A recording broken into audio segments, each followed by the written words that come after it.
Clear prop. Star 73, Yankee number 2, following twin traffic, 3 mile final, clear Pleasantville. 1 Charlie Bravo, exit in runway 25, going 4 mile final. This is Behind the Prop with United Flight Systems owner and licensed pilot Bobby Doss and his co-host, Major Airline Captain and designated pilot examiner Wally Mulhern. Now let's go Behind the Prop. What's up, Wally? Hey, Bobby, how are you? Fantastic. This is a unique episode, really kind of timely because I was supposed to fly yesterday to pick up my daughter, and she's a UT student, soon to be a graduate of UT, and the weather was a little bad. I let myself get out of currency, and I chose not to fly because while it was VFR, it was predicted and forecasted to be marginal halfway through my flight, and with the way the weather's been lately, I had no real hope that it would be anything otherwise than IFR when I got back, so I chose not to go. Obviously, I think that's a good decision, but like every other decision, you're sitting watching, and the clouds clear as can be 3 hours after I should have left, and my wife ended up driving to pick her up and bring her home, and lo and behold, it's pretty outside, right? So maybe I could have got away with it, but I think I made the best decision. But let's talk about instrument flying some today. I let myself get out of currency. I own a flight school. There's plenty of ways to stay current. I got plenty of friends that are CFIs. I could have and should have stayed current. In Houston, this time of year, man, it's December, the middle of December right now, and the dew point and temperature spread are almost always the same for the first 3 hours of the day. Lots of fog around here, lots of moisture in the air, lots of potential for quick accumulation of clouds and low visibility. Obviously we should stay current shooting our approaches and stuff, but what are some of the things that we can talk about and maybe help the listeners think about as it relates to instrument flying and things that they should stay up with? You gave me my instrument check ride. We have a very popular show from the early days of this podcast reflecting on that instrument check ride, and I'd be lying if I sat here and said I remember everything we talked about that day, because some of those things go away. I know when I should file an alternate, but let's just shoot the buzz back and forth around instrument flying, or maybe what the listeners should be thinking about this time of year, no matter where they're at.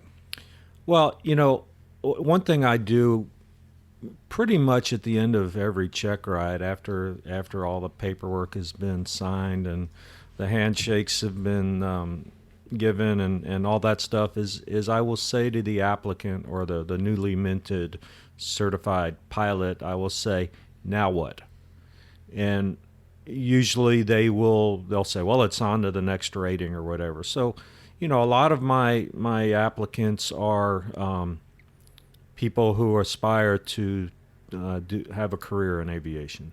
But a lot of them are I won't say a lot of them, but some of them are the 50-year-old who now has the time and the resources to get their pilot certificate or their instrument rating or whatever it is.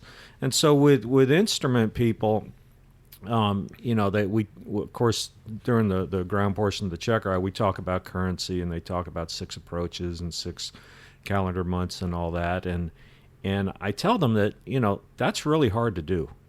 Unless you are consciously going out there and putting the hood on and getting a safety pilot, 6 approaches in 6 months is not something that's just easily attainable, especially maybe in the summer, because around here, at least in the summer, if we have bad weather, it's probably thunderstormy, Yep. and these kind of airplanes we probably shouldn't be flying anyway.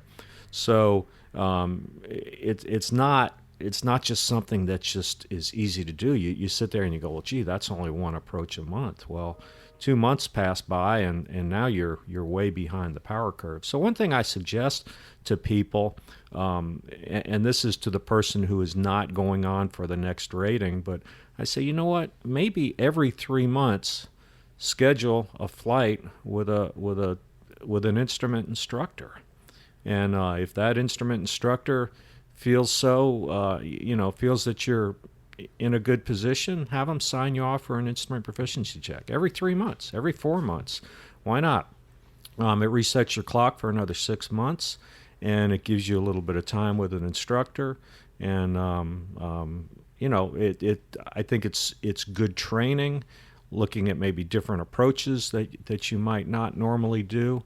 The other thing is the person who is now moving on to their commercial certificate, they just totally forget the instrument stuff, and then they go out and they start working on chandelles and lazy eights.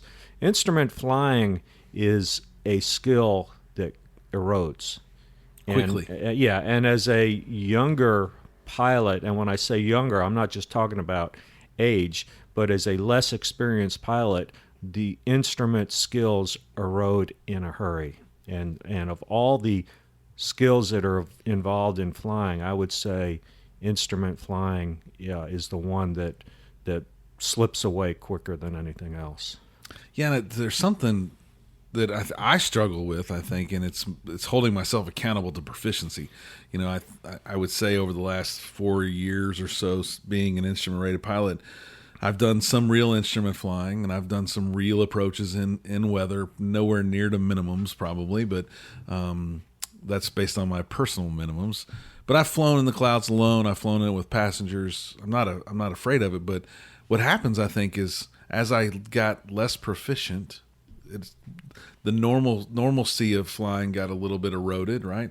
And so then I shot some approaches in the sim to stay legal, and they were probably 2 approaches within a 50-mile radius of this place. So it was probably the VOR Alpha 3 times. It was probably Conroe 3 times.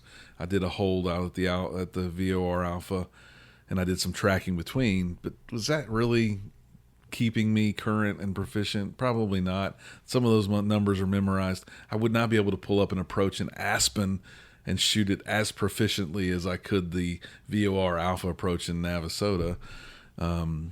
And so I started getting worried that I was letting myself get more unproficient, right?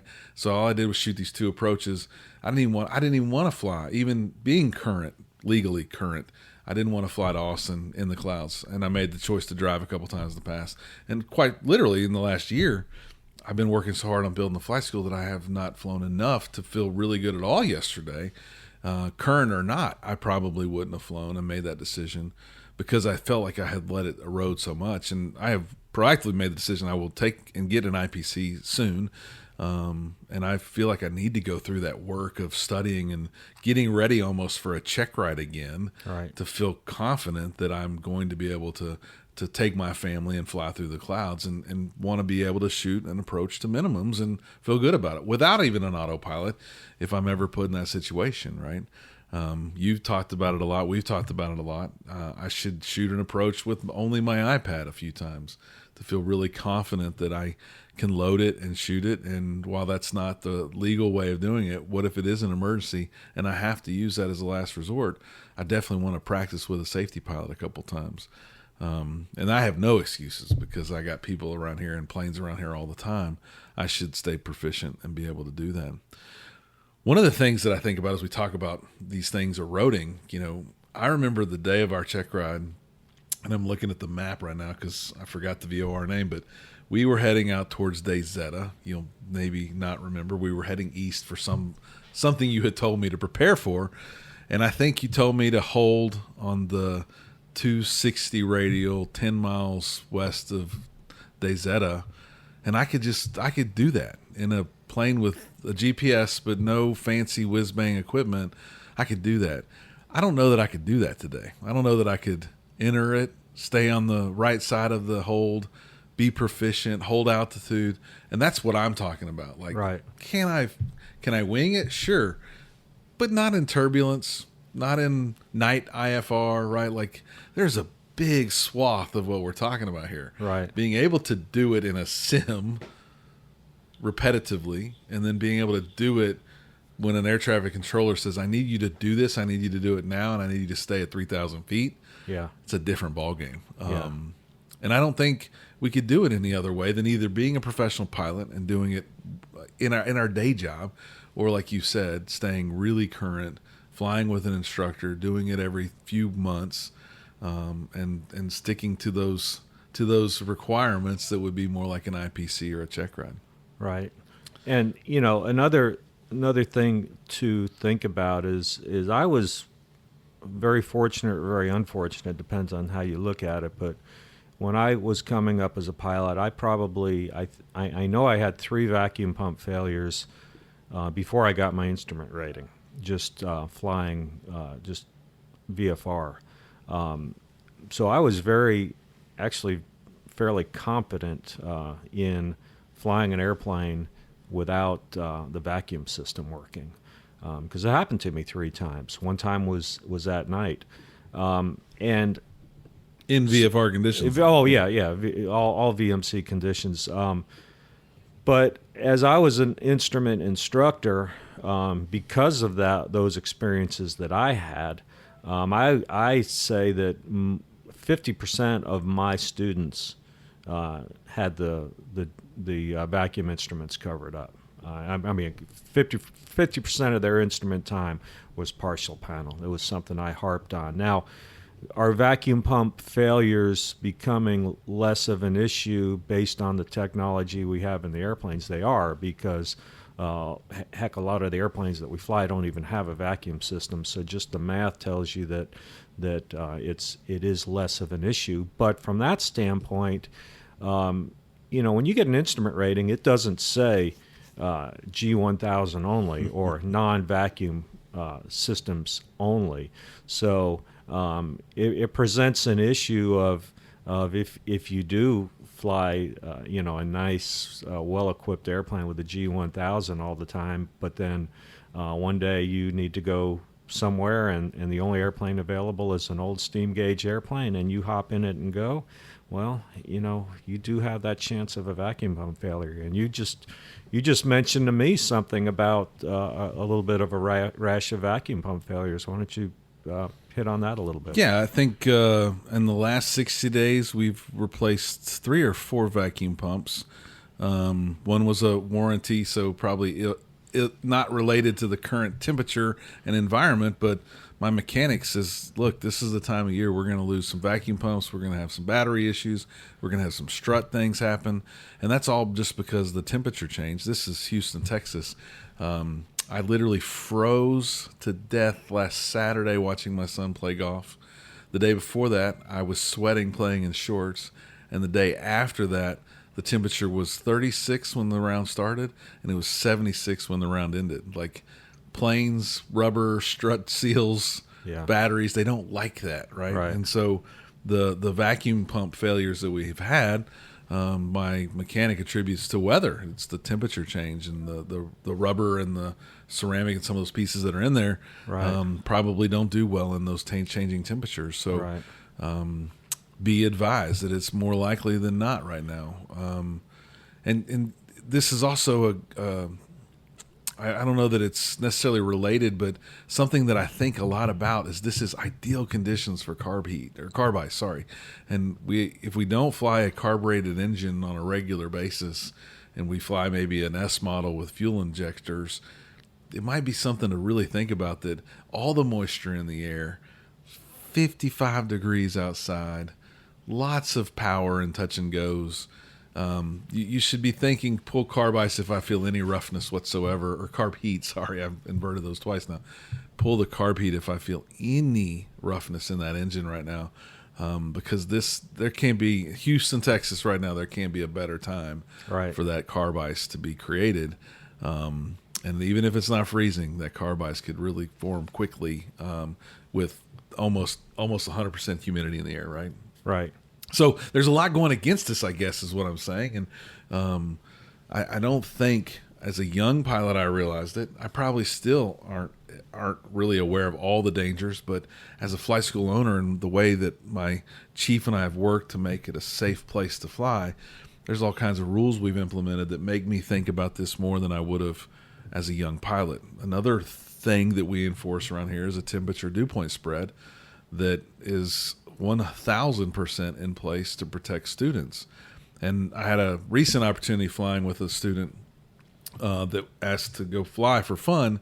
We took off. I was current at this time, and it was nice outside. But once we got in the air, there was this, I'll call it 1,000 foot layer of low visibility, right? And it was the temperature and the dew point were the same. Call it 1,000 feet to 2,000 feet. and the air had become saturated with water, which is what? It's fog. It could be very thick or could be somewhat thin, but we probably had about a mile visibility, and at 100 knots, looking through 40 miles of that stuff, you can't see anything. You could get very disoriented really, really quick. And I think student pilots see what's happening on the surface, and they look up, and it looks nice, a mile above them, and they want to go, and they don't realize how much visibility can be lost on that longer view across the sky if the temperature and dew point spread are really close to each other. And they always say, well, it's 4 degrees, your rules are 4 degrees. And I'm like, yes, but what happens when you climb to 2,000 feet, Wally? 4 degrees. 4 degrees. So just above us, less than a half a mile above us, we're assuming, the math says, the books say, the temperature and the dew point are exactly the same, which does what? It creates moisture in the air that's saturated, and there we go. We got some layer of fog or lower visibility, and that's not good for a student cross country for sure, right? So the rules are there to protect the students, and I just don't think younger pilots know all that yet. We've just not been exposed to those things, or maybe even experienced them. So I'm on heightened awareness right now, and those things could get you for sure. Yeah. I jokingly say this with a lot of applicants. I say, "What's our goal today?" And a lot of times they'll say, "Well, for me to pass a check ride." And I go, "Yeah, well, that's our secondary goal, but what is our primary goal?" Primary goal is not to die. Yep. Okay, and that's kind of in your face to say that, but that is the goal. When we get in an airplane, I mean, we want to go from point A to point B.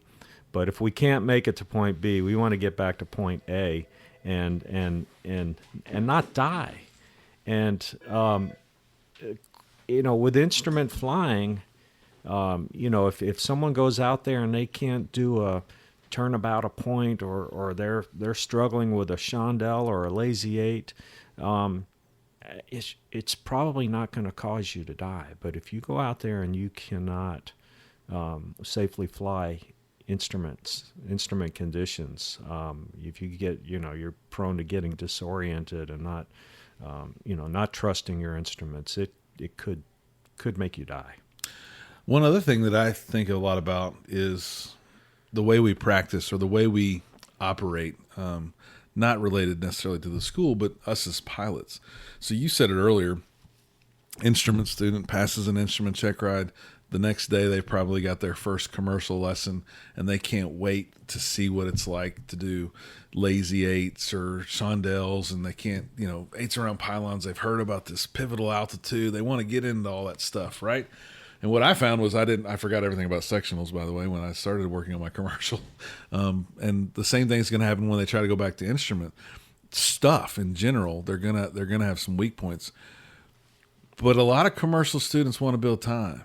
And so they want to build time together, and there's signs in the kitchen here for safety pilots, and let's go one wear a hood and fly so that we can both get some PIC time, which is completely legal. But how much of that do you think is real work, Wally? How many of those students that are flying for 3 hours on a Sunday afternoon, how much work do you think they're putting in? Do you think they're challenging each other and, track this VOR, do this hold over this, here's a partial panel exercise, put the G1000 partial panel up? Or do you think it's more like just shooting the breeze, flying across country? And I'm not indicting anyone. I've been a part of all of it. But right. The reality is I guess I'm saying I'm challenging you all to do it a little bit more difficultly while you're flying with your safety pilot or as a safety pilot. Don't just be the lookout. Make it stressful. Do some unusual attitudes. It's not impossible for two friends that are flying together to have one have the hood on and one of them say, "Put your head down for a minute. I'm gonna wiggle the tail a little bit and get you a little disoriented and see if you can still recover." Because you surely don't want the first time you've seen that since your check ride to be the time you're really upside down in the clouds.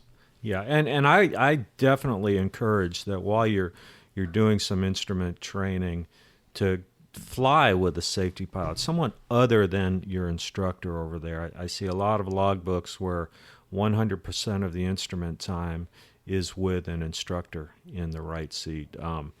And I know I used to practice a lot of things. I mean, I would go out and fly approaches by myself, obviously not under the hood, but just in VM, without the hood. I would go out and tell approach, hey, I'd like vectors for the VOR or the ILS, and back in the day it was the NDB approach, and I would do it, without. Obviously, I'm by myself, so I can't be under the hood.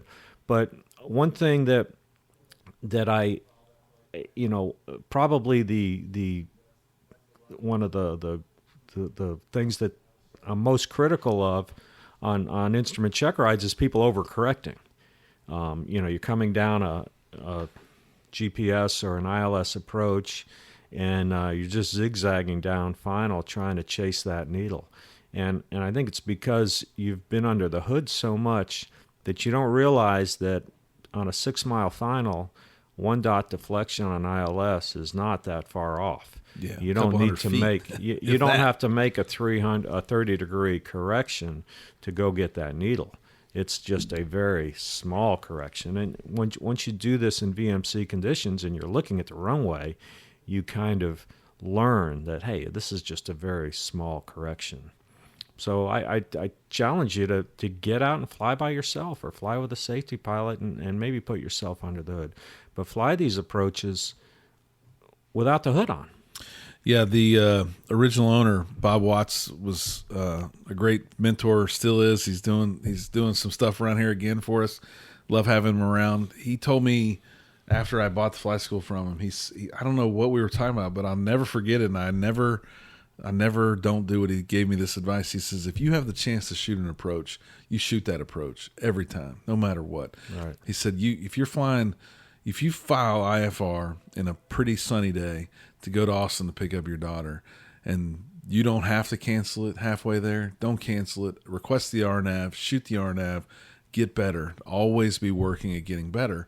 And I take that to heed. If I fly to Austin now, even on a clear day, I ask for that RNAV approach, and I fly 5 or 10 more minutes and go out and shoot it and intercept it and track it down, because I sure do want to have that mental picture in my brain of what it looked like coming across that freeway at about 300 feet, which are the minimums on that in the G1000, and know what I'm supposed to see so that I feel what it's going to look like when I pop out of those clouds one day when I do it to minimums. Yeah. And I think you should do that as pilots as well. Don't rush. Don't take the visual if you don't have to. Shoot those approaches either on a clear day or a cloudy day with your instructor or a pilot that is capable of doing that with you. Well, I mean, I'll use the sports analogy. I do this a lot, but if it's the end of the game, you've scored a touchdown to bring the game within 2 points, and you need a 2-point conversion to tie the game to send it into overtime. It would really be nice if 2 days ago you had run this play in practice many times. Yeah, hey, we're gonna do this play. Oh yeah, we just ran that. Yeah. Okay, it's not one that we did that back in training camp in August. Let me see. Yeah, where do I line up for this play? Yep. The other thing that I think goes a little unused in practical use cases is the simulator at this flight school, and I'm sure you can find a simulator or just install some software at home and get used to your scan and practicing and failing instruments. The full motion simulator at this flight school is a great tool to go into alone or with an instructor or a friend to sit there and use the instructor station and start failing some instruments. You want to know, everyone has participated in partial panel, but it's instantaneous partial panel is what I like to say, right? You put something, you actually see the DPE reaching over, putting it over your attitude indicator and says, good luck, shoot the approach. Well, that's failed. Right. You're being told that's failed. You don't even have to know that's a vacuum system. Yeah. Because it's already failed. You don't have to know why it failed. You just know it failed.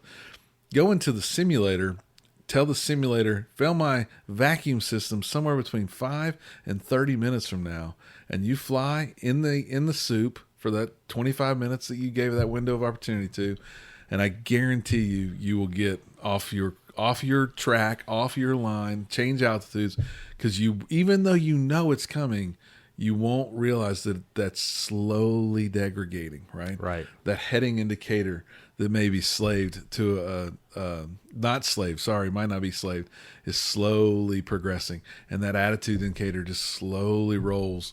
Yeah. And then if you really want to get crazy, tell the turn coordinator to go with it at some point in that time frame. Turn coordinator starts going one way, attitude one way. Your mind's going to be blown. And if you don't cross scan, you're going to be shocked at how that really feels in real life. And much like Wally just used the example of a 2-point conversion, sure would be nice if you practice that a few times, slowly degrading, than it really happening to you in the clouds when that's what you're depending on. Right. My instrument instructor one time slowly failed everything, including my engine, in the clouds, and all I had was that compass, and I was making the smallest adjustments possible. And sure enough, we popped out of the clouds. My wings were level, and luckily there was a field right in front of us, right? And I can say I've at least done it once. I hope that never happens to me where all I've got left is a compass. But you practice is, I guess, the scenario here, and then make good decisions to avoid it. I can't stress that enough. And I think sometimes people say I might be overly cautious, but it's a classic saying. I'd much rather be down here wishing I was up there than up there wishing I was down here. Yeah, that's the going back to the vacuum pump failure. That is the one thing that in the airplane we really can't simulate. We can't simulate a true vacuum pump failure. Yeah, we can cover up the instruments and fly without them, but the real key is recognizing that is in fact what's happened. I mean, in big airplanes, one thing that we practice a lot is decompressions, and we always say that an explosive decompression is actually going to be a lot easier than a slow leak, because you know what it is. You know that you've had a decompression. You're going to get the oxygen on. You're going to go down. But if you have a slow leak, and there have been many deaths, that's what the great golfer Payne Stewart. That's probably what led to his death, was a slow leak in a pressurization system in a Learjet, and they probably didn't recognize it. And by the time, they probably just went to sleep. And that was the end he was of it. coming. He was coming right here. I was a young man at the time. I was devastated by that, just not understanding how that could happen, and seeing that plane ultimately run out of fuel somewhere in Illinois and go down was tragic for sure. Yeah. And since then, having the opportunity to fly in some jets, I've asked a lot of questions about the pressurization and oxygen system. They've come a long way since that was probably 93 or 4, something like that. Yeah. They have come a long way. I guess other things that we should stay proficient at as instrument pilots or be thinking about are really some of the I'll call them regulations. I think like I mentioned, I know when to file an alternate, and I file an alternate when I'm proficient and current, and I fly IMC. It's the other things that I think maybe go away a little bit. What should I do if I lost my comms? I think we should practice that as well, right?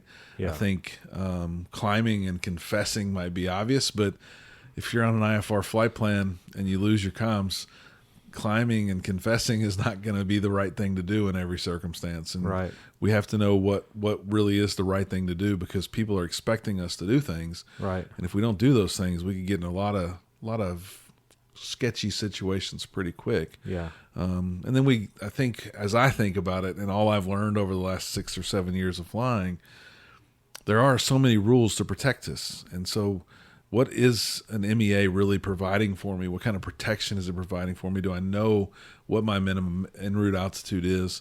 And am I sure that it's going to keep me safe? And have I done the due diligence to really think through that flight plan? I think I won't say I'll say I think I have gotten lazy over the years at times and said, I know this route. I fly it all the time. I'm going to Syntex. I'm going via Shiner. I know how to do this route. I know the altitudes, but I've never done it with lost comms. I've never done it with a rough running engine. I've never done it with ice forming on the wings. And I think any of those extra stressors could really make it show that I'm not a proficient instrument pilot, even if I think I am. Right. And that kills people. There's no question it does. Yeah, it does. Anything you want to wrap up with, Wally? No, just Get proficient. Get proficient, stay safe. If you are going to take a check ride with a DPE in the Houston area, and their name happens to be Wally, tell your friends, listen to the podcast. They might learn a few things and get some help before they even get there and meet Wally for the first time. As always, fly safe and stay behind the prop. Thanks for checking out the Behind the Prop podcast. Be sure to click subscribe and check us out online at BehindTheProp.com. Behind the Prop is recorded in Houston, Texas. Creator and host is Bobby Doss. Co-host is Wally Mulhern. The show is for entertainment purposes only and is not meant to replace actual flight instruction. Thanks for listening, and remember, fly safe.